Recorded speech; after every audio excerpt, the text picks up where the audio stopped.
Hello dear students. So beta we were discussing about chapter number 4, the making of global world, and I hope you are getting very well. आपको समझ आ रही हैं सारी बातें अच्छे से, ठीक है.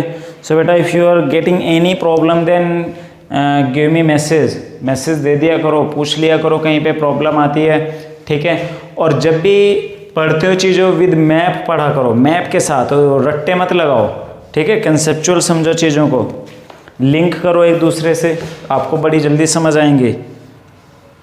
तो बेटा we are discussing about chapter number 4 the making of global world. Last जो हमने लेक्चर किया था in that we had discuss about the role of technology, यानी टेक्नोलॉजी के आने के बाद क्या चेंजेस आए, ठीक है. फॉर एग्जांपल रेफ्रिजरेशन की टेक्नोलॉजी आने के बाद क्या हुआ, मीट एक्सपोर्टिंग इजी हो गया, एंड यूरोपियन कंट्रीज़ में मीट का जो इंपोर्ट था वो इंक्रीज़ हो गया. उससे लोगों को फूड क्वालिटी इंक्रीज़ हुआ, उनका न्यूट्रिशन इंक्रीज़ हुआ, उनके लिविंग स्टैंडर्ड पे फ़र्क पड़ गया, ठीक है. और भी बहुत सारी इन्वेंशंस हैं. तो नई नई इन्वेंशंस, नई नई टेक्नोलॉजी ने यूरोपियन पावर्स को और ज़्यादा स्ट्रॉन्ग होने का मौका मिला, उनके फाइनेंस में इंक्रीज़ हुआ, उनकी वेल्थ बढ़ी, ठीक है. तो अभी हम उससे नेक्स्ट करेंगे, बट हमने उसका डार्कर साइड भी देखा, ठीक है. यूरोप को बेनिफिट हो रहा था, यूरोपियन पावर्स को बेनिफिट हुआ, उनके वेल्थ में इंक्रीज़ हुआ, but on the other hand the people who are suffering, ठीक है, देयर सफरिंग वर इंक्रीज. अब उनकी जो सफरिंग्स थी, उनके जो प्रॉब्लम्स थी वो बढ़ रही थी, उनकी ज़मीनें दूसरे लोगों के कब्जे में थी, उनको और लोगों के लिए काम करना पड़ता था, उनकी फ्रीडम ख़त्म हो गई थी, उनके कल्चर डिस्ट्रॉय हो रहे थे. चलो आगे करते हैं, page number 86. So page number 86 पे पॉइंट नंबर 2.4 रिंडरपेस्ट और the cattle plague. Most important topic of this chapter, rinderpest और द कैटल प्लेग.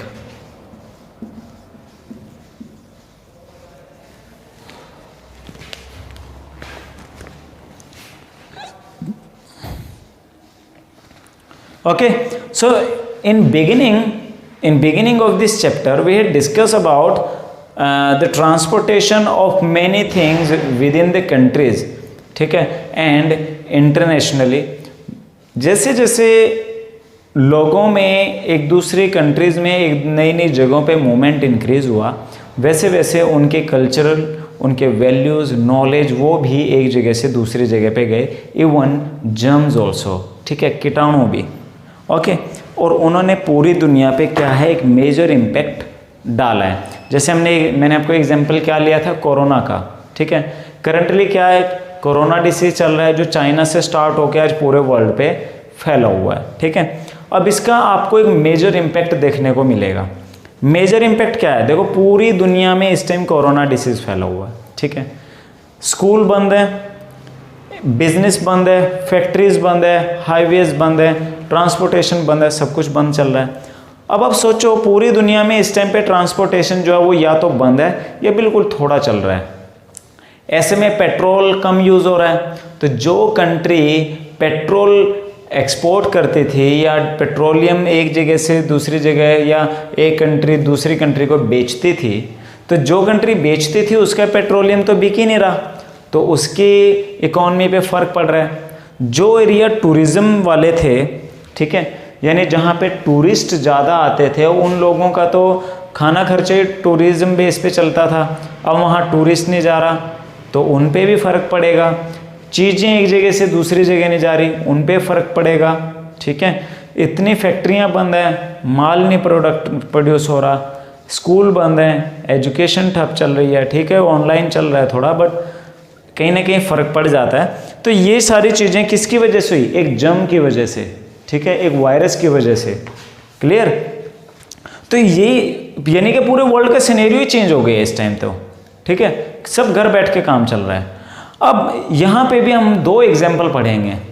एक तो ये अभी हम स्टार्ट कर रहे हैं रिंडरपेस्ट का.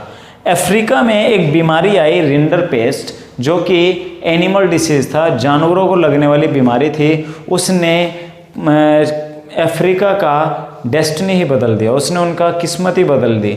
बट पॉजिटिव नहीं, नेगेटिव। कहाँ तो वो अच्छे थे बट उस बीमारी ने उनको कंप्लीट बर्बाद कर दिया और यूरोपियन कंट्रीज़ का गुलाम बना दिया, उनके रिसोर्सेज ख़त्म हो गए, सब कुछ तबाह हो गया। ठीक है, तो पढ़ते हैं आगे, page number 86। In Africa in the 1890s, अब बेटा ये बहुत इंपॉर्टेंट क्वेश्चन है तो इसको ध्यान से करना है। ठीक है, इन 1890s, ठीक है, यानी कि 1890 का जो पीरियड है, इस पीरियड में a fast spreading disease of cattle plague और rinderpest had a terrifying impact on people's livelihood and the local economy. ठीक है, यानी कि रिंडर पेस्ट का लोकल इकोनॉमी पे एक बहुत इम्पैक्ट पड़ा, या लोगों की जो लिवलीहुड थी यानी आजीविका, उनके खाने कमाने, उनकी ज़िंदगी चलाने का जो काम था वो बहुत बड़े लेवल पे हिट हुआ। This is a good example of wide spread European imperial impact on colonise society and this gave a major impact for European powers also. ठीक है, यूरोपियन पावर्स को बेनिफिट हुआ बट अफ्रीकन लोगों को नुकसान हुआ। It shows how in this era of conquest even a disease affecting cattle reshaped the lives and fortunes of thousands of people and their relation with the rest of the world। ठीक है, यानी कि सिर्फ how in this इरा यानी इस period में, इस timing में एक डिसीज़, ठीक है, affecting cattle reshape the life, यानी कि पशुओं में होने वाली बीमारी ने हजारों लाखों लोगों का जो किस्मत थी, जो भाग्य था वो बदल दिया। ठीक है, एंड उनके जो अदर वर्ल्ड के साथ जो रिलेशन थे वो नए तरीके से बिल्ड किए। Historically Africa had abundant land and relatively small population. Africa में हिस्टोरिकली अगर हम देखें उनके पास रिसोर्स की कोई कमी नहीं है, आज भी अफ्रीका में रिसोर्सेज की कोई कमी नहीं है। आप देखो सबसे ज़्यादा जंगल अफ्रीका में है, माइनिंग्स। ठीक है, तो उनके पास रिसोर्सेज ज़्यादा थे और पॉपुलेशन कम थी। For centuries, land and livestock sustained African livelihood and people rarely work for a wage। तो सदियों से ही, for centuries, ठीक है, सदियों से ही लोग क्या करते थे, उनके पास ज़मीन में ऐसे बहुत ज़मीन खाली पड़ी रहती थी, जंगल उगे रहते थे, घास उगी रहती थी, और वो लोग ज़्यादा जानवर पालते थे, तो उनका जो खाने कमाने का जरिया था वो जानवर थे, और उनको कभी ऐसे दिहाड़ी मजदूरी करने की ज़रूरत नहीं पड़ती थी। In late 19th century Africa there were few consumer goods that wage could buy. और अफ्रीका में ज़्यादातर जो चीज़ें थी खाने पीने की वो उनको लोकली अवेलेबल हो जाती थी, और उनको बस कुछ ही की ऐसी चीज़ें थी जो पैसों से खरीदनी पड़ती थी। ठीक है, जैसे मान लो कोई कम्युनिटी है, अब अफ्रीका में ज़्यादातर जो लोग हैं वो कबीले टाइप के एरिया के लोग थे, जंगलों में रहते थे। अब आपको पता है जंगलों में खाने पीने की हर चीज़ अवेलेबल होती है, वहीं से ही वो एडजस्ट कर लेते हैं। आपने 8th में भी पढ़ी है ये चैप्टर, हिस्ट्री में चैप्टर नंबर 4 पढ़ा था आपने, ट्राइबल्स एंड दिकूज वाला। ठीक है, तो उनको क्या है कि सिर्फ थोड़े बहुत पैसों की ज़रूरत पड़ती थी कुछ अदर आइटम्स खरीदने के लिए। If you had been an African possessing land and livestock and there was plenty of both, you too would have seen little reason to work for a wage। ठीक है, अब अगर आप भी अफ्रीका में रह रहे होते उस टाइम पे, आपके पास भी बहुत सारी ज़मीन होती, बहुत सारे जानवर होते, ठीक है, तो आपको भी पैसों की ज़्यादा ज़रूरत नहीं पड़ने वाली थी। In the late 19th century, Europeans were attracted to Africa due to its vast resources of land and minerals। तो क्या हुआ, लेट 19th सेंचुरी में जो यूरोपियंस थे वो अफ्रीका की तरफ अट्रैक्ट हुए, किस वजह से? Because Africa had large resources of land, उनके पास बहुत सारी ज़मीन थी, उनके पास बहुत सारे जंगल थे, बहुत सारे रिसोर्सेज थे, मिनरल्स थे उनके पास। So Europeans came to Africa hoping to establish plantations and mines to produce crops and mineral to export for export to Europe। तो क्या हुआ, यूरोपियंस अफ्रीका में प्लांटेशन के टारगेट से, प्लांटेशन यानी कि वहाँ पे आके खेती करने के लिए या कुछ स्पेशल क्रॉप उगाने के लिए क्या किया, यूरोप से अफ्रीका आ गए, ठीक है, और माइनिंग करके वहाँ से जो रिसोर्सेज है वो यूरोप लाने के लिए। But there was an unexpected problem, but वहाँ एक अनएक्सपेक्टेड सा प्रॉब्लम था जो उन्होंने सोचा भी नहीं था। A shortage of labour willing to work for wages, यानी कि वहाँ अब उन्होंने तो क्या सोचा था, यूरोप वाले तो पैसा भर के जेब में और अफ्रीका आ गए, उनको क्या लगता था पैसा है, पैसे से हम क्या करेंगे, वहाँ पे लोगों को दिहाड़ी मजदूरी पे काम देंगे, वो हमारे लिए खेती करेंगे या माइनिंग करेंगे और हम फिर उस सामान को अदर जगह भेज देंगे, जैसे कि इंडिया एंड अदर जगहों पे होता था, ठीक है। बट जब वो अफ्रीका में गए वहाँ पे कोई पैसों के लिए काम ही नहीं करना चाहता था, क्योंकि सबके पास बहुत सारे जानवर हैं, सबके पास बहुत सारी ज़मीनें हैं, और वहाँ पे क्या थे, ज़्यादातर लोग पेस्टोरलिज्म ही करते थे। 9th क्लास में आपने हिस्ट्री में 5th चैप्टर पढ़ा था पेस्टोरलिज्म इन मॉडर्न वर्ल्ड, तो उसमें मसाई कम्युनिटी के बारे में आपने पढ़ा था, ठीक है। तो मसाई कम्युनिटी की आपने लाइफस्टाइल देखी, उनकी क्या लाइफस्टाइल थी, वो जानवर लेके घूमते रहते थे और उन्हीं को चराते थे, उन्हीं से ही उनका सारा काम चल जाता था, ठीक है। तो वो लोग क्या थे, वो पैसों के लिए या दिहाड़ी मजदूरी पे काम करना ही नहीं चाहते थे। Employer used many method to recruit and retain labour, तो यूरोपियंस ने बहुत सारे मेथड यूज़ करे वहाँ पे लेबर को रिक्रूट करने के लिए, उनको काम पे लगाने के लिए। So heavy taxes were imposed which could be paid only by working for wages on plantation and mines. तो जब उन्होंने वहाँ पे अपने पावर इस्टेब्लिश कर लिए, जब उन्होंने वहाँ के लोगों पे अपना पावर जमा दिया, तो वो क्या कर दिया, उन्होंने ज़मीनों पे टैक्स लगा दिया, और वो टैक्स भी कैसे पे हो सकता था, प्लांटेशन फील्ड्स में काम करके या माइनिंग करके, ठीक है। यानी लोग कैश में टैक्स नहीं देंगे, काम करो, ठीक है, तो वो टैक्स है as a tax. Inheritance law were change so that peasants were displace from land, उन्होंने कानून बदल दिए इनहेरिटेंस के, यानी कि ज़मीन जो थी वो गवर्नमेंट प्रॉपर्टी अनाउंस हो गई, यानी वो गवर्नमेंट यानी कि यूरोपियन पावर की है और लोगों की नहीं है, इसलिए किसानों को उन्होंने ज़मीनों से बेदखल कर दिया। इस चक्कर में भाई जब उनके पास काम नहीं होगा तो अपने आप आएंगे। Only one member of a family was allowed to inherit land, यानी कि ज़मीन जो थी वो एक पर्सन के पास ही आएगी। As a result of which the others were pushed into the labour market, और इसलिए बाकी जो बचे हुए लोग थे, जैसे ज़मीन घर में से एक बंदे को दे दी तो बाकियों को क्या कर दिया, लेबर मार्केट में झोंक दिया। Mine workers were also confined in compounds and not allowed to move about freely, और जो माइन वर्कर्स थे उनके साथ भी उनको ज़बरदस्ती काम करवाया जाता था, वो अपनी मर्जी से कहीं आ जा नहीं सकते थे। यानी once any person employed in European working, कोई भी यूरोपियन वर्किंग में आ गया, चाहे वो प्लांटेशन में काम करने आया है, चाहे वो माइन में काम करने के लिए आया, एक बार आ गया तो आ गया, ठीक है। जैसे 3rd चैप्टर में हमने किया था हिस्ट्री में, नेशनलिज्म इन इंडिया में इंडेंचर लेबर के बारे में आपको मैंने बताया था। तो इंडेंचर लेबर में भी क्या होता था, कॉन्ट्रैक्ट साइन करते थे यूरोपियंस, ठीक है, और उसको जहाँ भेजा जाता था और वहाँ से टाइम पीरियड पूरा होने से पहले नहीं आ सकता था, अपनी मर्जी से कहीं आ जा नहीं सकता था, उसको वहीं पे ही रहना पड़ेगा, इवन बीमार भी होगा तब भी काम करना पड़ता था। देन केम रिंडरपेस्ट अ डिवास्टेटिंग कैटल डिसीज, अब ये सब कुछ चल रहा है, यानी यूरोपियन पूरा जोर लगा रहे हैं अपना, किसी तरह अफ्रीकन लोग जो हैं, क्योंकि लेबर अब वो इंग्लैंड से या यूरोपियन कंट्री से तो लेबर लाने से रहे, तो लेबर तो उनको वहीं पे ही चाहिए थी, वो काम नहीं करना चाहते थे पैसों के बदले, उनके पास तो इतनी ज़मीनें पड़ी थी, वो अपने जानवर चराते रहते, घूमते रहते और ज़िंदगी चल रही थी। बट उसी दौरान क्या आ गया, रिंडरपेस्ट आ गया, ठीक है, यानी कि जानवरों को लगने वाली एक बीमारी आ गई। ये एक इम्पोर्टेंट क्वेश्चन है, how rinderpest arrived in Africa, ठीक है। एक क्वेश्चन यहाँ से बनता है, how rinderpest affected the lives of African people. तो जो अभी मैंने बताया ये आगे भी हम करेंगे, ठीक है। तो ये जो अब डिस्कस मैं कर रहा हूँ बहुत ज़्यादा इंपॉर्टेंट है। Rinderpest arrived in Africa in late 1880s, फैला कब था, 1890s के पीरियड में, एंट्री कब हुई, 1880s में, ठीक है। So rinderpest arrived in Africa in late 1880s, it was carried by infected cattle imported from British Asia to feed the Italian soldier invaded invading Eritrea in east Africa. ठीक है, east Africa में यहाँ पे country है Eritrea.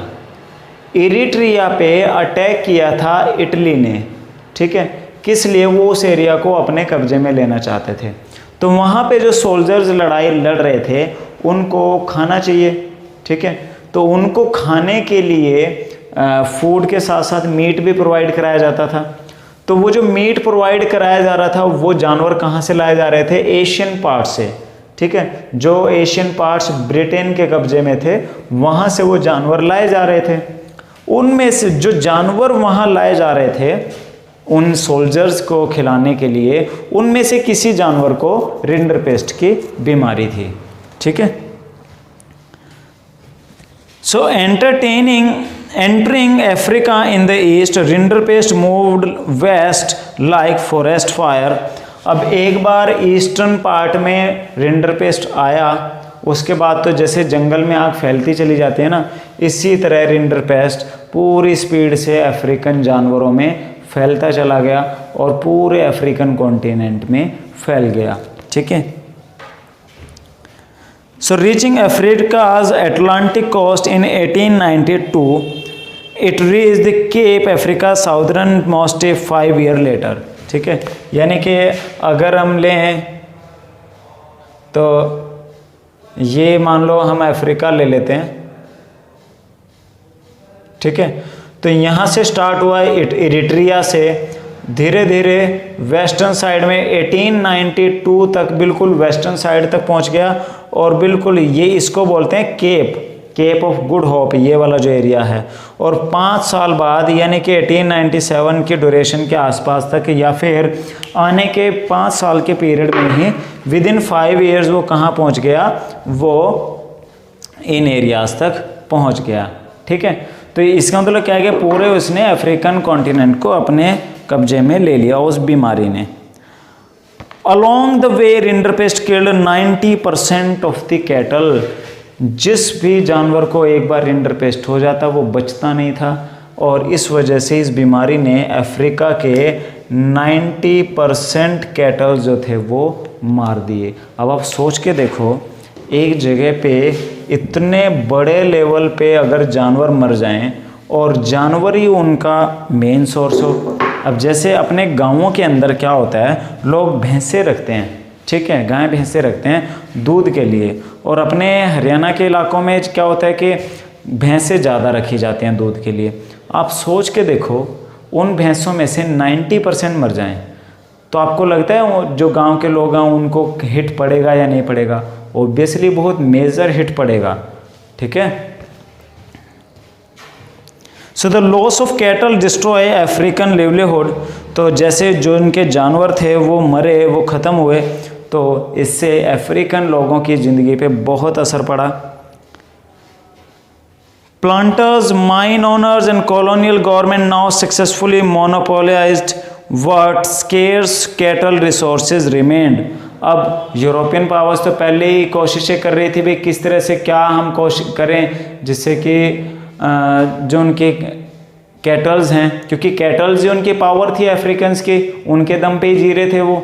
ठीक है, और kettles ही मर गए, जानवर ही मर गए। जो बचे खुचे जानवर थे वो यूरोपियन पावर्स ने अपने कब्जे में लेने की कोशिश शुरू कर दी, उनको अपने कब्जे में लेना शुरू कर दिया। तो अब अफ्रीकन लोगों के पास कोई जरिया ही नहीं बचा, कोई सोर्स ही नहीं बचा। Okay, so planters, mine owners and colonial government now successfully monopolized what scarce cattle resource remain to strengthen their power and to force African into the labor market। ठीक है, ताकि उनकी पावर बढ़ जाए और अफ्रीकन्स को लेबर मार्केट में लाया जा सके। Control over the scarce resources of cattle enabled European coloniser to conquer and subdue Africa. तो आपको अभी बताया अफ्रीकन्स की मेन पावर क्या थी, कैटल्स। वही कैटल या तो अब मर गई या फिर वो अफ्रीकन यूरोपियन लोगों के कब्जे में चली गई। तो इस वजह से अफ्रीकन लोगों के पास तो कुछ बचा ही नहीं, और वो इजीली यूरोपियंस ने अपने जो कंट्रोल थे वो स्ट्रॉन्ग कर लिए और अफ्रीका को आपस में बांट लिया, डिवाइड कर लिया और उस पर अपना जो कब्जा था वो स्ट्रॉन्ग कर लिया। So similar story can be told about the impact of Western conquest on other part of 19th century. ठीक है, ऐसे ही आपको इम्पैक्ट जो है वो अदर पार्ट में भी देखने को मिलेंगे. ओके,